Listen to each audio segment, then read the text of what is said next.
Hey everyone! So if you are on the central coast of California, you know we are in a heat wave right now. It's over 100 degrees in San Luis Obispo. So I just want to jump on and give some really quick tips for staying hydrated in this insane heat. And I want to make sure my microphone is on.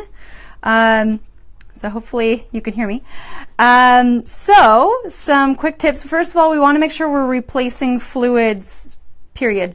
So the higher the heat gets, the more we're sweating.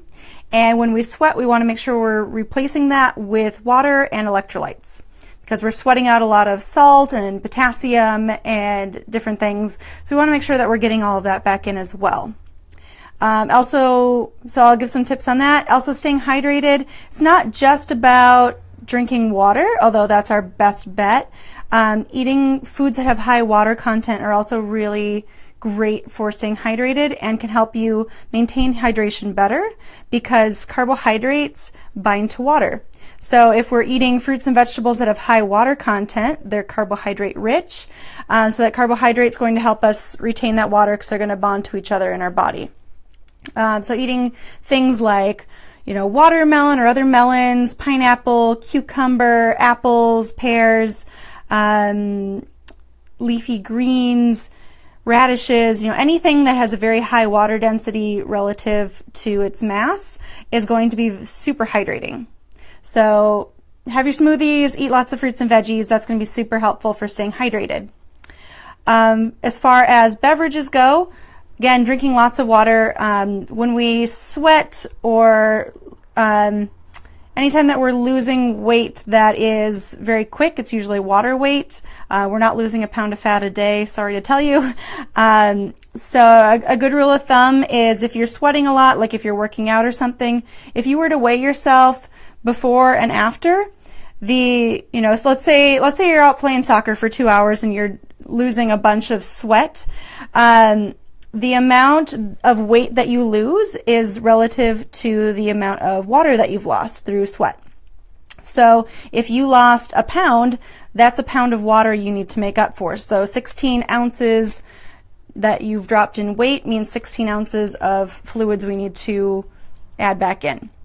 So again, starting with water, really important, but if you're particularly sweating a lot, whether it's because of the heat or working out or whatever, we want to make sure we're getting some of those electrolytes back in. So that's where commercial sports beverages like Gatorade, Powerade, any of that kind of stuff can be really helpful, because they do have a nice ratio of carbohydrates and electrolytes in there as well. We want to be looking at a carbohydrate solution in a sports beverage of 6 to 8% of the volume, and then as well as some sodium and potassium and other minerals like that in there.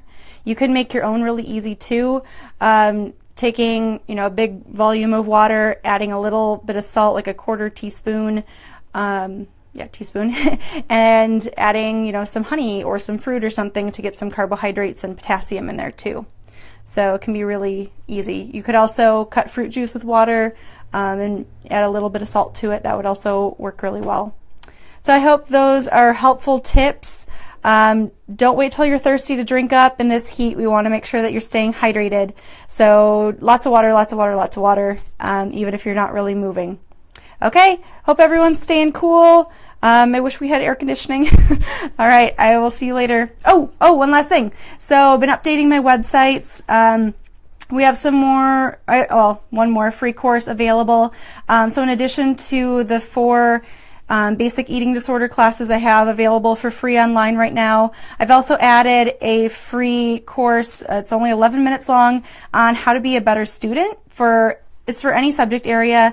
I teach online for a local college, and I wanted to help my students and other students out there and their teachers by giving some tips on how to stay organized and on top of your deadlines, how to look at a syllabus, some study tips, some English and grammar tips that are really easy to use. So please take a look at that, and let me know what types of courses you would like to see in the future. I'm working on creating a bunch that I'm hoping to launch over the next couple of months. So let me know what topics you're interested in, and check out the websites. I posted links on Facebook. So have a great day, everyone. Bye.